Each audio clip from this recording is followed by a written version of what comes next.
Welcome back to On the Same Page. We are on Daf Nun Beis Amud Beis, 52b of Mesechus Kiddushin, and we are starting from the Mishnah halfway down the page. The Mishnah says, Hamekadesh bechelko. If one betroths a woman with his portion, it's referring to a Kohen. A Kohen receives a portion of many of the offerings brought in the Beis HaMikdash in the temple. And what if he takes his portion, the meat that he was given, and he uses that to betroth a woman? The Mishnah says, Bein kadshe kadshim, whether it is the most sacred, the sacred of the sacred types of offerings, Bein kadshim kalim, whether it is those that are of lighter sanctity, Eina mikudeshes, she is not mikudeshes, he's not able to use his portion of the offering to betroth her. So there's different kinds of offerings, and some offerings, the portion of the Kohen is kadshe kadshim. It's the sacred of the sacred. That would be, for example, a karban chatas, a sin offering. So a person brings a sin offering, so there are portions of it that are placed on the altar and burned, such as the innards and other parts, but the main part, the main meat, is given to the Kohanim, and the Kohanim divide amongst themselves, and they consume it, and they're required to consume it.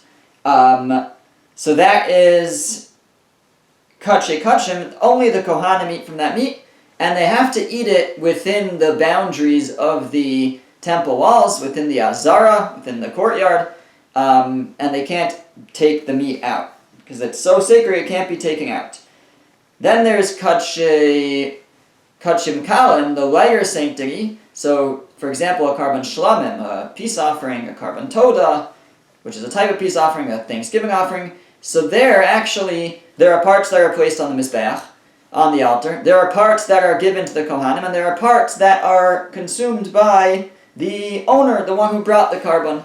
And the meat of that karban is for both the owner and I think the Kohanim as well, the portions that they get, it's allowed to be consumed outside the walls of the Beis HaMikdash, outside the walls of the temple. So that's of lighter sanctity. Either way, though, if a Kohen gets a portion of different kinds of offerings, the Mishnah says, if he uses that portion and he gives it to a woman and says, be mikudeshes to me with my portion, with this meat, that does not work. B'maiser sheni. What about with Meiser Sheni, the second tithe? Meiser Sheni, the second tithe, is that if a person has produce that grows in Israel, he must tithe it depending on the year. Meaning, I guess, let's back up a step. There are different kinds of Meiser, different kinds of tithes. And it depends on what year of the Shemitah cycle we're in. So if we are in any year, really, 1 through 6, except for the Shemitah year, years 1 through 6, so then there's Meiser Rishon. Meiser Rishon is where we tithe and give to the Levi. But then, in years 1 and 2, as well as in years 4 and 5 of the 7-year cycle, 1 and 2, 4 and 5, there's something called Meiser Sheni, which is an additional tithe. That tithe, we don't give it to anyone. We tithe our produce and we bring it to Yerushalayim, to Jerusalem, and we consume it there. There is a way that if you don't want to schlep it, you could redeem it, but that's what Meiser Sheni is. It's the tithe of the produce that's brought to Yerushalayim to be consumed there. So let's say he takes that produce, that Meiser Sheni, and he gives it to a woman as Kiddushin. So the Mishnah says, the first opinion says, Bein shogeg, bein mezid lo kiddush. Whether he did it intentionally, or actually it says first, whether he did it unintentionally, he didn't know that, he forgot, he didn't realize that this was Meiser Sheni, or whether he did it intentionally, lo kiddush, it's not kiddushin. You can't use Meiser Sheni for kiddushin. The theme throughout all these things is that we don't consider that belongs to him. It's sanct, even if he has a right to consume it, even if a Kohen has a right to a portion of the offering, even if the owner of this produce has the right to consume it in Jerusalem, but it's not his. He can't use it for kiddushin. Tivri Rabbi Meir, that's the opinion of Rabbi Meir. Rabbi Yehuda Omer, Rabbi Yehuda says, Bishogeg lo kiddush. If he tried to betroth her with this Meiser Sheni unwittingly. He didn't realize it was Meiser Sheni. Then it does not work. But b'mezid Kiddush, if he did it intentionally, then it does work for Kiddushin. We'll have to see why. Well, it will revolve around that he becomes the owner when he misappropriates it in this way by doing it intentionally. I believe that that's what it's going to hinge on. Then he'll become the owner. But we'll see in the Gemara, I think next week, what the exact rationale for that is. So again, Rabbi Meir says either way it's not Kiddushin, whether he gave it the Meiser Sheni on purpose, whether he gave it by accident, not realizing it was Meiser Sheni, either way it's not Kiddushin. And Rabbi Yehuda says if it was accidental, it's not Kiddushin. If it was intentional, then it is Kiddushin. Uva Hektish. What about Hektish? Hektish is something that I dedicate to the temple for the Beis HaMikdash to use for the coffers, so something that I donate. So it's now temple property. B'mezid Kiddush. So the Tanakama, the first opinion in the Mishnah says, if he did it intentionally, if he took Hektish and he gave it to a woman, he's not allowed to do that, but let's say he did. So if he did it intentionally, then the Kiddushin works. Again, it has to do with, he would then take possession of it, and that's why the Kiddushin would work. Uvishogig, but if he did it by accident, lo Kiddush, the Kiddushin would not work. Divrei Rabbi Meir. That's the opinion of Rabbi Meir. Rabbi Yehuda Omer, Rabbi Yehuda says, B'shogeg Kiddush. If he did it accidentally, the Kiddushin does work. B'mezid lo Kiddush. If he did it by accident, if he did it intentionally, then the Kiddushin does not work. So Rabbi Yehuda actually flipped over here. When it came to the Meiser Sheni, Rabbi Yehuda said that unintentionally does not work, intentionally does work. When it comes to Hektish, Rabbi Yehuda says unintentionally works, intentionally does not work. We'll have to see when we get to the Gemara later why that is, what these opinions are hinging on. Okay, but today we're going to focus on the first part of the Mishnah, which talks about trying to betroth a woman with his portion. So the Mishnah said that Hamakadosh Bechalko, the first line in the Mishnah said, one who betroths a woman with his portion, a Kohen who betroths a woman with his portion, whether it's Kachim, whether it's the most sacred types of offerings, whether it's Kachim Kalim, those of less sanctity, either way, Eina Mikudeshes, that portion does not belong to him, and therefore she's not Mikudeshes, there's no betrothal. Says the Gemara, Nema Mastisin Delok Rabbi Yossi Aglili. Let's suggest that our Mishnah does not conform to the opinion of Rabbi Yossi Aglili. Rabbi Yossi Aglili does not agree to this Mishnah. Why? Detanya, because we learned in a Brisa. The pasuk says, the verse says, Umala mal b'Hashem. A person was mal, he misappropriated, he did some kind of misuse.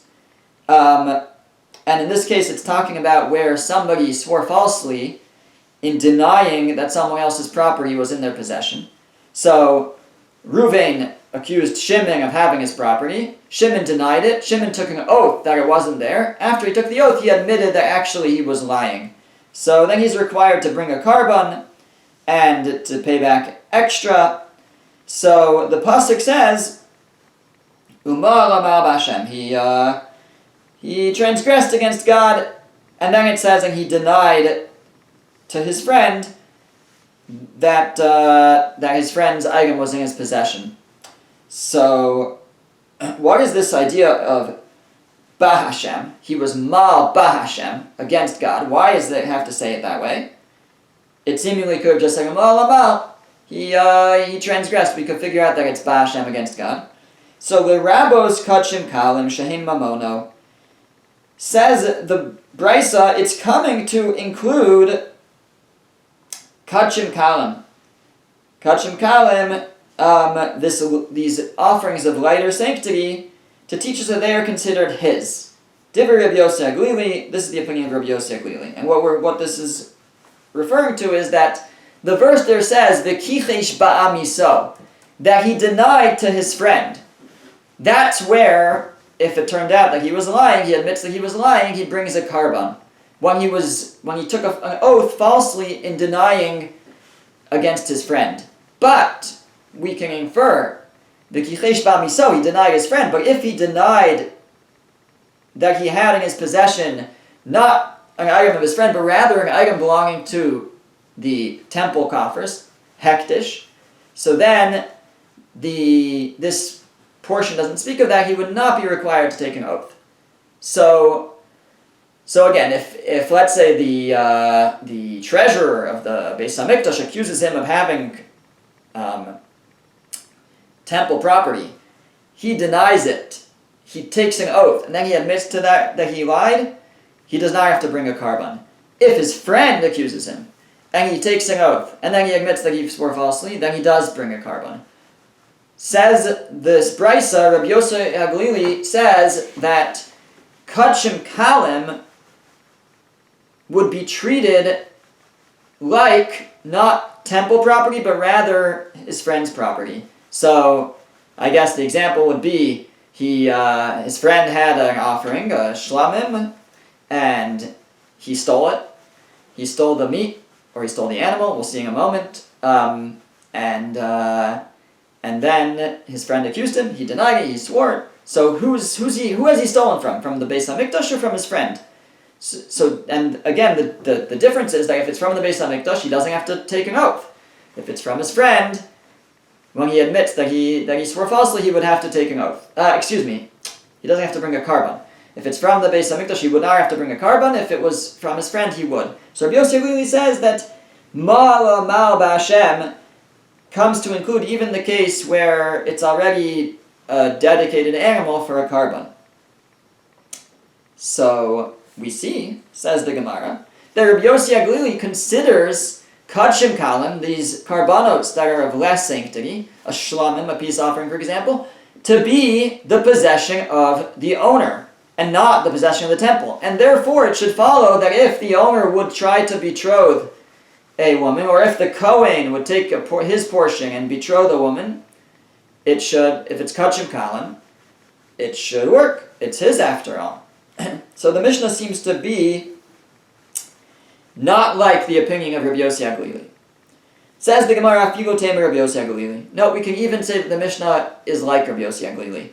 Ki ka'amar Rabbi Yossi Haglili, when Rabbi Yossi Haglili said that Kachim Kalim, that these types of offerings are considered to be in the possession of the owner and not of the temple, mechayim, that's while the animal is still alive. A man dedicated his animal as a karban shlamim, as a peace offering, but it's still walking around. So whose animal is that?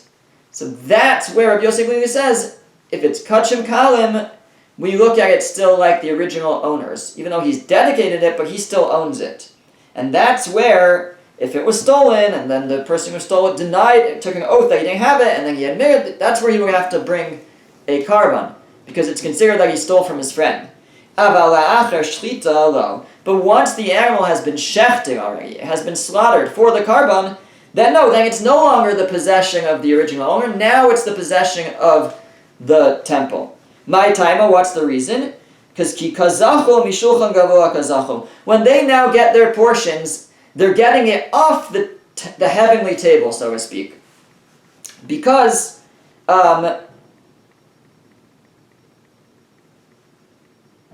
they're not actually allowed to eat this meat until they bring the parts that go on the altar onto the altar, the innards and sprinkle the blood.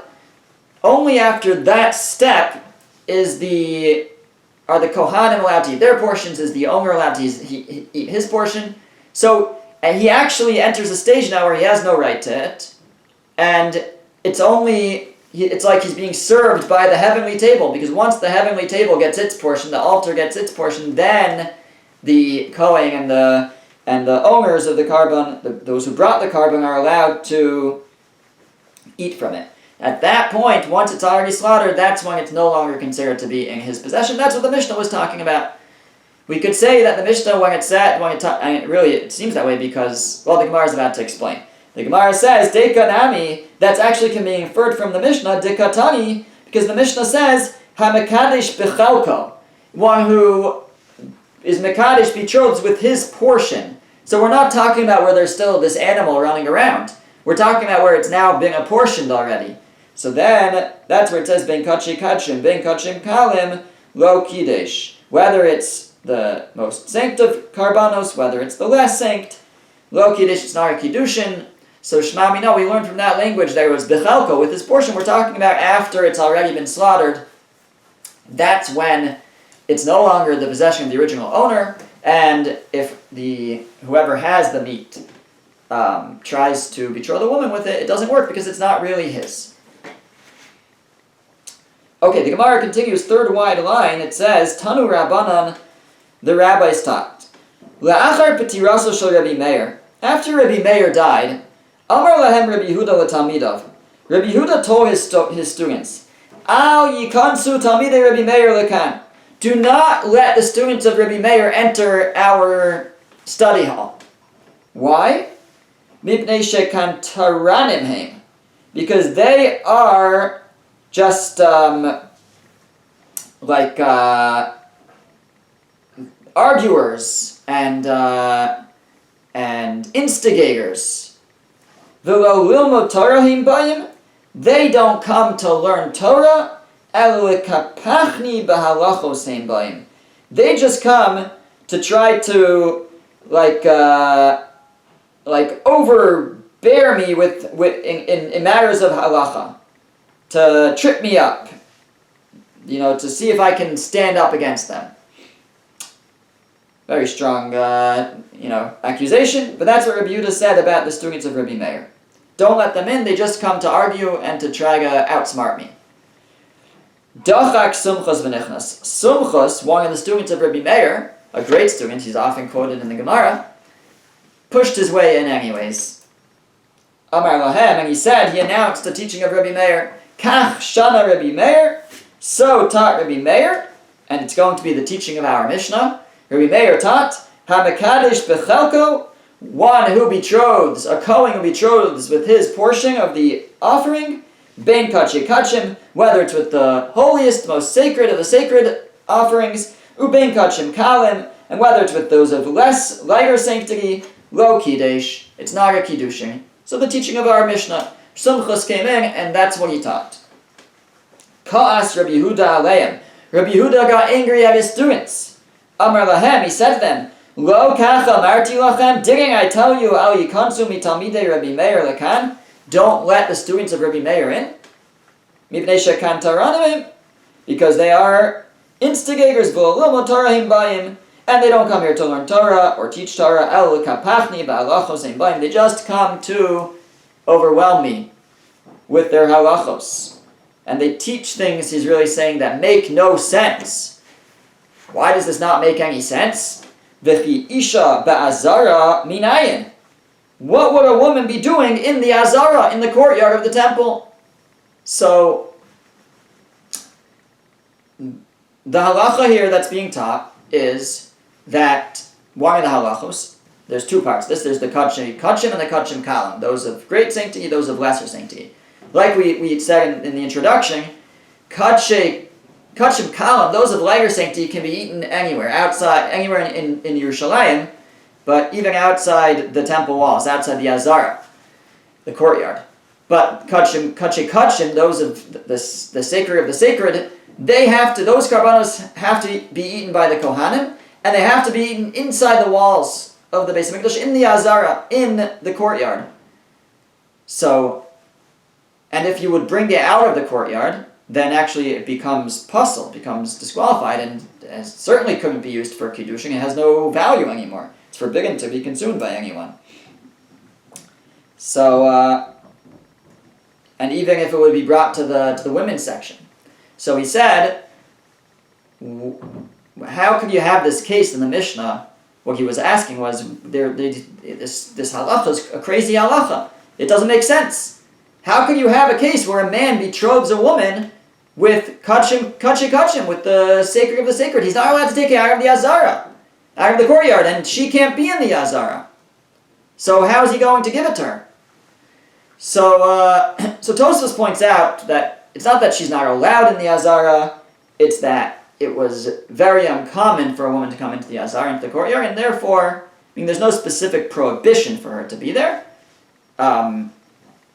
But it was uncommon, and since it's such a strange case that, or at least actually the way he really says it is, it's uncommon and highly unlikely that a Kiddushin would take place. Even if she did come in, it would be improper for a man to get down on his knee and give her Kiddushin right there in the temple courtyard. And therefore, he says, what Rabbi Yehuda was saying was, this is a crazy case. It's possible, but the Tanaim don't teach such strange cases.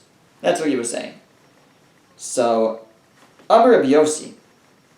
Rabbi Yossi said, I don't know if he was present there to say this, or this is something he said after, but he said as follows: Yomru, people will say, Meir Shachav, Rabbi Meir has died.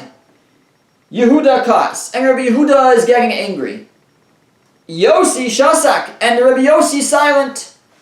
If I don't say anything, people will say, Rabbi Meir died, Rabbi Yehuda's getting angry, and Rabbi Yossi is remaining silent. I have to step in and say something.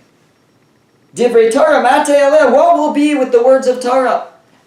And he's really saying, I have to defend this position. I have to explain. This isn't so crazy.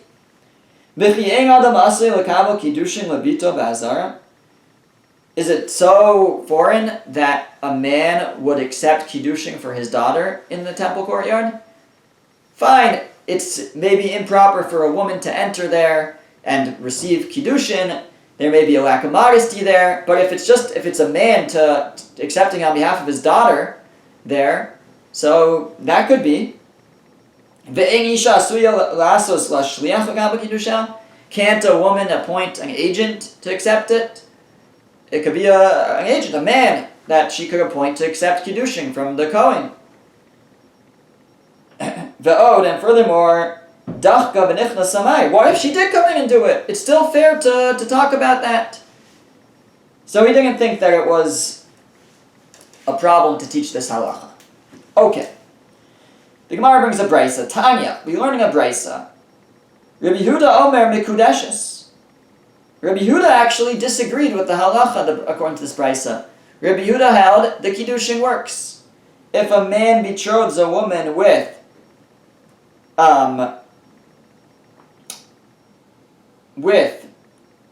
kachim, with meat from karbanos, it's a good Kiddushin. Rabbi Yossi Omer Eina Mekudeshes, and Rabbi Yossi says it's not a good Kiddushin. So Rabbi Yossi is holding like the Mishnah and like Rabbi Meir that it's not a good Kiddushin, but Rabbi Yehuda is saying that if a Kohen betroths with the meat from the carbon, it is a good Kiddushin. Amar Rabbi Yochanan, 3 lines from the bottom, Rabbi Yochanan said, Ushneim mikra echad darshu.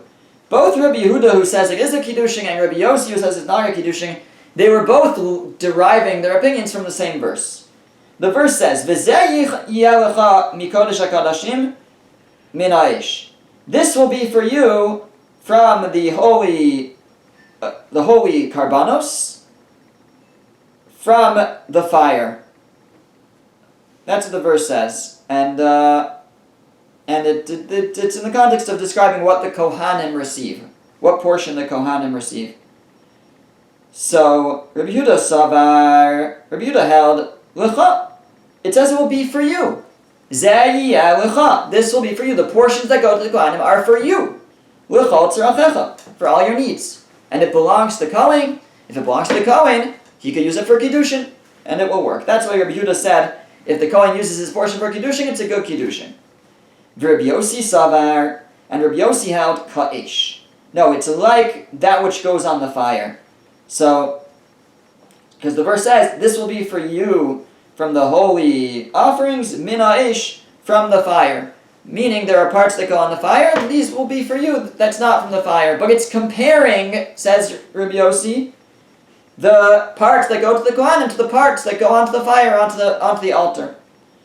Ma'esh la'achila, just like the ones that go on the fire, on the Mizbeach, are consumed. Afhunami la'achila, also the parts that are given to the Kohen are for one purpose, to be consumed, to be eaten. But you don't have free reign to do whatever you want with it. You can't give it for Kiddushin. And therefore it's not a good Kiddushin, it's not his, it's just his to eat. Rabbi Yochanan said, Nimnu v'gamer, top of the next page, Nimnu v'gamer, they counted and they concluded, Hamakadesh bechelko, one who gives Kiddushin with his portion, a Kohen gives Kiddushin with his portion, Bein kadshe kachim, ubein kachim kalim, lo kiddush. Whether it's with the most sacred karbanos, whether it's with the less sacred karbanos, it's not Kiddushin. In the end, says Rabbi Yochanan, everybody agreed. In other words, Rabbi Yehuda, in the end, he changed his mind and he agreed to the opinion of Rabbi Meir and Rabbi Yossi that it's not a good Kiddushin. V'Rav Amar, and Rav says, Adayin hi machlokas. No, it's still a machlokas, it's still a dispute. There was no agreement. Rabbi Yehuda continued to maintain his position. Amar Abaye. Abaye said, Kavasei Rabbi Yochanan mistavro. What Rabbi Yochanan says is logical, is sensible, it fits with the following brisa. Rabbi Yochanan, who said that in the end Rabbi Yehuda agreed, is mistaber, that's logical based on the following brisa. It's a long brisa, but this brisa will bring out the idea that Rabbi Yehuda in the end would not allow Kiddushin from the Kohen's portion of the carbon. Titani, because we're learning a brisa. Minayin she'ein cholkin menachos k'neged zvachim. How do we know that Kohanim cannot exchange their portions of a mincha with a zevach? A mincha would be a meal offering, a flour offering, and a zevach would be an animal offering, one that is shechted, one that needs to be slaughtered. So Kohanim have portions of menachos, of the meal offerings. They have portions of the animal offerings. How and the portions are allotted to the Kohanim that are on duty. How do we know, says the Brisa, that a Kohen can't say, you know what, you take my portion of my mincha, I'll take your portion of the animal offering, right? The vegetarian, he doesn't want the animal offering, he wants the meal offering. Okay, so how do we know that they can't do that? And you can't be a vegetarian Kohen in the temple. So Talmud Omar, so the Torah says, V'chol mincha asher te'afeh b'tanur. So in the context of the carbon mincha, it says any mincha that's baked in the oven. So there are different types of minachos, different types of flour offerings. And actually we're going to touch on the various types here. One of them is that the flour is baked in the oven. So which of the mincha that you bake in the oven, it says in the next verse, actually it lists off the different types in this first verse. It says, any mincha that you bake in the oven, or that's made in a marcheshes, which is a deep pan, or on a machvas, which is a shallow pan, it goes to the Kohen, that brings the offering. So actually the mincha is, this type of mincha goes to the Kohen, and then it says in the next verse, and any mincha that is soaked in oil and dried, l'chol, and now backing our Gemara, l'chol b'nei Aaron tiyah, it will be to all the children of Aaron. So there's a specific instruction here that kol b'nei Aaron tiyah, all the children of Aaron should get their portion of the mincha. And it sounds like the mincha itself has to be apportioned to all the Kohanim, and they can't give up their portion. So it says that again, there's the first verse says that when it comes to the menachos that are baked in the oven or made in different kinds of pans, so those go to the Kohen who brings it. But the minchas but then there's a mincha that gets divided up, and that is a mincha that's soaked in oil and dried. So that mincha is sorry, those are two types of minchas. Excuse me, 1 second. There's the mincha, any mincha that's belula v'shemen, that's soaked in oil. And then there's another mincha, chareva, which I think is dry. It doesn't have the oil. I think it's a different mincha, a different meal offering. So there it says, they'll go to all the children of Aaron.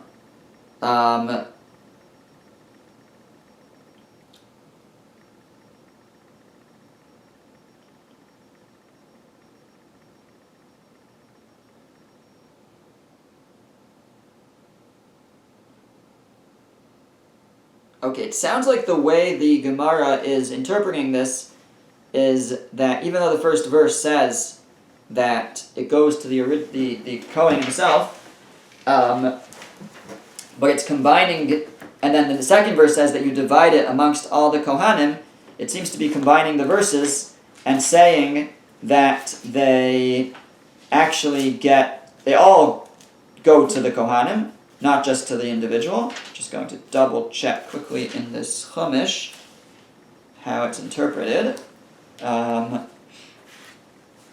This is chapter 7, Perek Zayin, Pasuk Tes. Right, okay, so Rashi actually on Chumash helps us out to this point, and Rashi says that what it means is that it does get divided amongst Kohanim. All the minchas get divided amongst all the Kohanim. But so why does it say it goes to the one who brings it? What it means is it's qualifying who all the Kohanim is. When it says it goes to all the Kohanim, it means to all the Kohanim from the family of the one who's bringing it, which is the family that's on duty that day. So the ones on duty, they get to divide up the menachos. So that's the din. The halacha is that the mincha gets divided, but it gets divided amongst the family or the kohanim that are on duty. But it specifically says it should be given to them, which implies they should get their portion, and they can't give up their portion. So that's what the Gemara says. That's what the Brisa says. How do I know that you can't exchange your portion of a mincha for a different karban? Because it says you have to get your portion of the mincha. It should go to each of the kohanim, their portion, and they can't give up their portion. So it continues the Brisa. You might say, okay, fine, you can't exchange your portion of a mincha for an animal offering. Because those are never interchangeable. There's no situation where you're supposed to bring an animal offering, and if you can't afford it, let's say, you can bring a meal offering. And by animal, I mean as opposed to a bird. We'll talk about bird in a moment. But there's no case where, there's no carbon where you're allowed to bring a flour offering instead of where you were really required to bring an animal, and you can bring a flour offering instead. So since they're not exchangeable, so that's why you can't trade it. You can't replace it even if you're poor. But I might say, but there are situations where you're required to bring a bird offering, and if you can't afford it, you're allowed to bring a meal offering. So since the meal offering is exchangeable for a bird offering, sometimes, so I might say that there we do allow a Kohen to switch. A Kohen could trade his portion of just like a person, instead of bringing a bird, is allowed to bring a flour offering if you can't afford the bird. So we see those are sort of interchangeable. So therefore, maybe there we will allow two Kohanim to trade. One could trade his portion of a mincha for a portion of a bird offering, because they're anyways related. Because flour can replace birds if the person is too poor when bringing the offering. So Talmud Lomar, that's why the pasuk says, "V'chol nase b'marcheshes l'chol b'nei Aaron tiyeh." So we're working with the same verses, but it lists off all these different things, and then in that second verse, it concludes that they will be for the children of Aaron, and it's kind of modifying all the things mentioned before. So because it's modifying all the things mentioned before, we'll be able to learn from something from each of those things. So the first verse says, any mincha that's baked in the oven. And then it says in the end of the second verse, it should be for all the Kohanim. And then it says, so that's one. And then it says, and any mincha that's made in a deep pan. And then it says, should be for all the Kohanim. Well, that's extra. So why does it have to say it for each one? So it could have said it just any mincha will be for all the kohanim, but at least each one off. At least each one off. We're going to learn something from each one. So it says, that's why the Torah to say any mincha that's made in a deep pan should be for all the children of Aaron, to teach me this additional point that you can't even exchange a mincha for a bird. When kohanim can't exchange, they have to get their portion. So you might think you can't trade your mincha portion, your flour offering portion, for a bird, because birds have blood and minchas are flour. They're just totally different. That's why you can't exchange it. But maybe you'd say you can exchange your portion of a bird offering for the portion of an animal offering, like a bull. That's what you might have said. Because they're similar. They both have blood. Talmud Lomer. That's why the Torah says al machavas. The third thing mentioned in the context of menachos is in a pan, in a shallow pan. It says in a shallow pan, it should be for the Kohen. And that's totally extra. And if it doesn't have anything to teach me about mincha, it must be teaching me something about other karbanos. You can't even exchange. You have to get your portion. You can't exchange your portion of a bird offering for a portion of a animal offering. You might say you can't trade birds for animals, because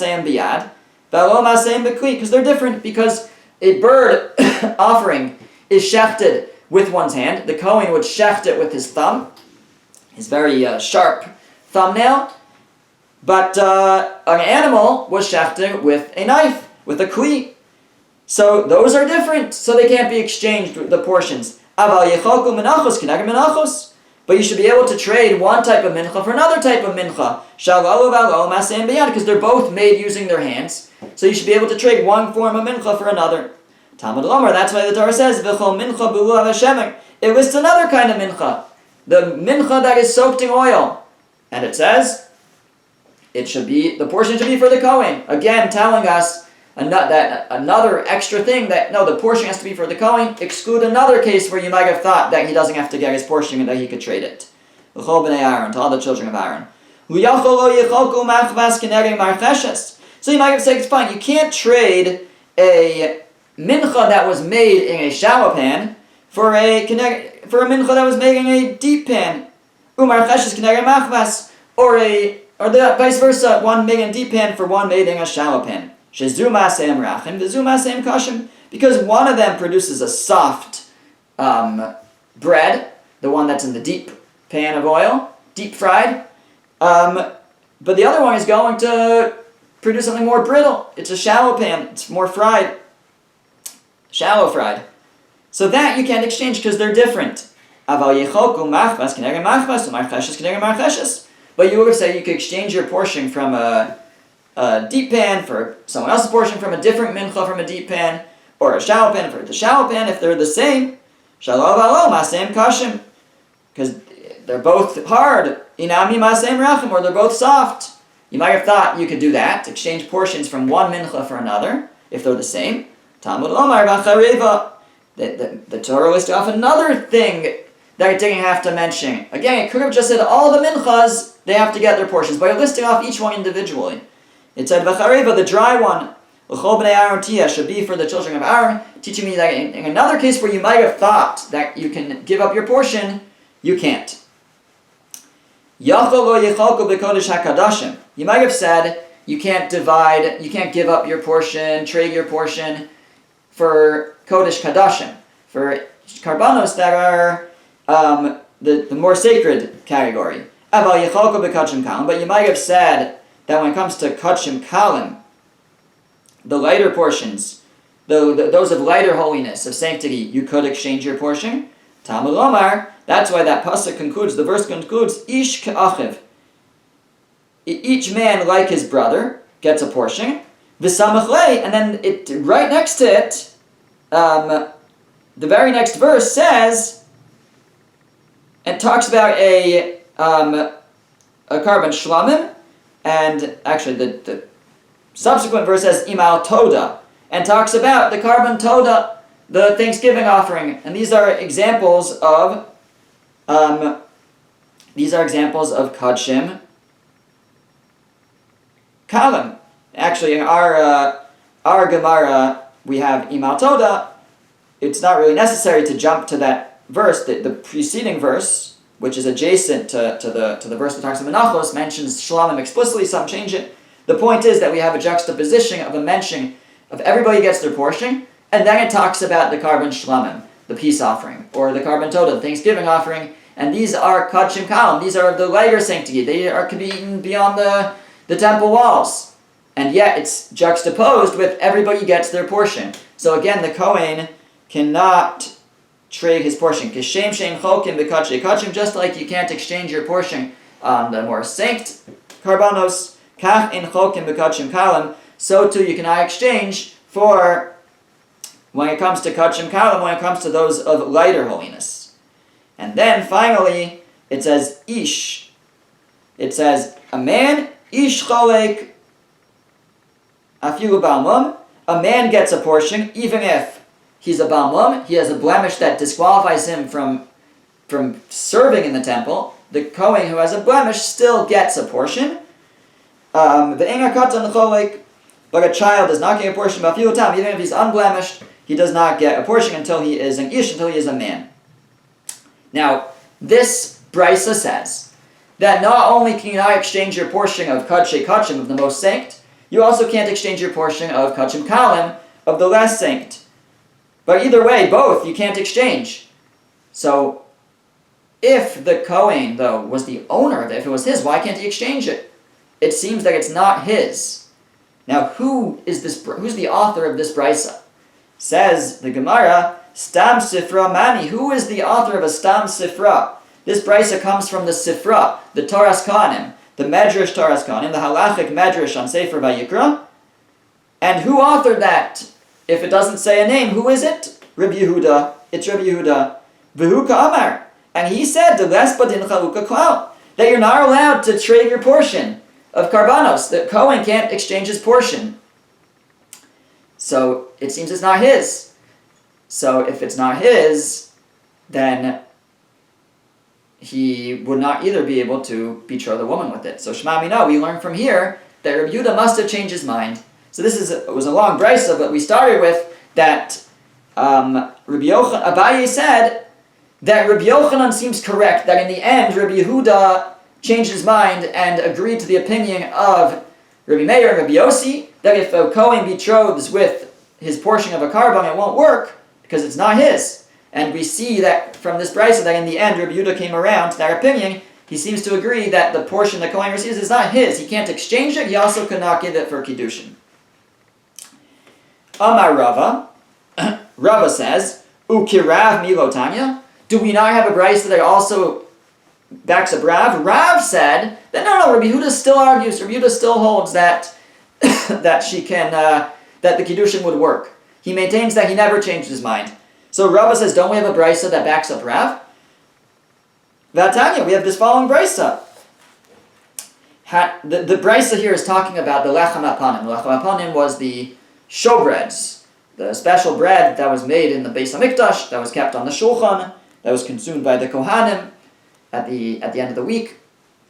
So the brisa is discussing how after the death of Shimon HaTzadik, of the great Kohen Gadol, the beginning of the second temple, second Beis Hamikdash, the quality of the bread greatly diminished, and it was, I don't know if the portions were smaller, it didn't taste good. So it says, Hatznuim moshchen es yedeim. The tznuim, those who were righteous, the righteous Kohanim would just not eat from it.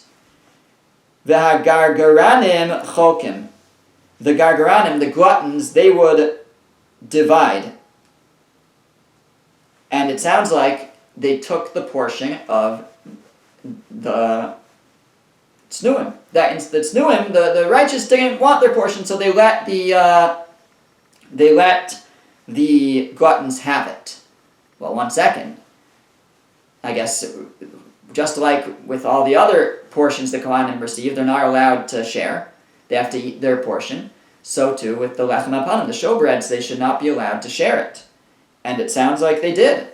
So who would say that? It must be that this brisa is Rabbi Yehuda, and Rabbi Yehuda holds you are allowed. You get your portion is yours. You can do what you want with it. You could betroth a woman with it. You could share it with another Kohen. That's what it seems. So this brisa seems to back up Rabbi Yehuda and seems to show that Rabbi Yehuda maintained this. Says the Gemara, no, my cholkim, what does it mean that the gluttons took a portion? Chotfin, they grabbed their portion. They say, oh, you're not eating this, I'll take it. They stole it, they grabbed it. Kedikatani Seifa, like we see from the end of that brisa. The end of that brisa says, Ma'isa be'echad shechatav chalko, b'chelak chavero. There was an incident where a man, a Kohen, grabbed his portion and the portion of his friend. Vayukorin also ben chamtzon. And they would call him chamtzon.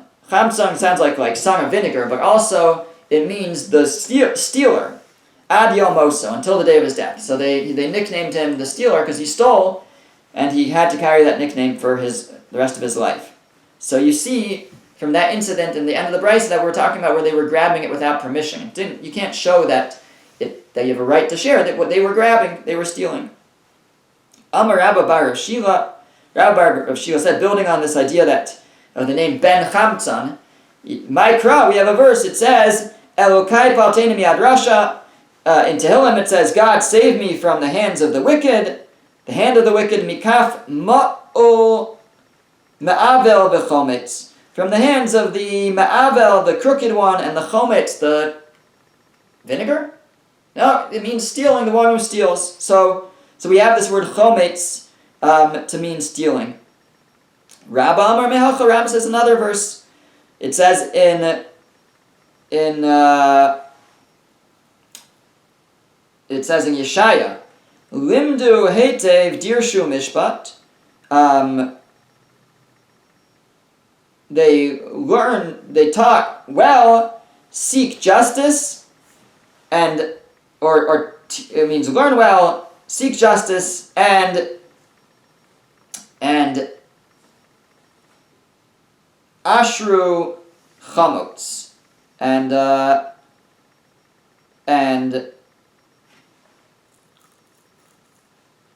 that will strengthen those who were stolen from. So, right, if you learn well and you pursue justice, so then that will strengthen, that's good for the chamutz, the one who's been stolen from. But we see that chamutz, again, can mean stolen. So that's why they gave this guy this nickname, Bar Chamtzon. In any event, or Ben Chamtzon, stealer.